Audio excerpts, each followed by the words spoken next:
এই তো সুন্দর একটা খ্যাপ দিয়েছে, দেখা যাক আল্লাহ ভরসা।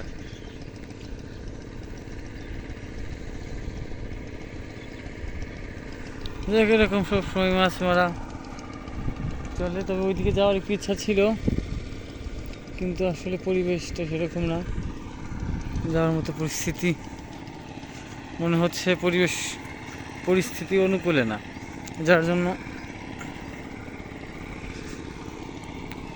রোদের তাপমাত্রাটা খুবই বেশি। দেখছেন কি সুন্দর টমেটো, মরিচ, ভুট্টা, কম বেশি সব ধরনের সবজি এখানে আছে।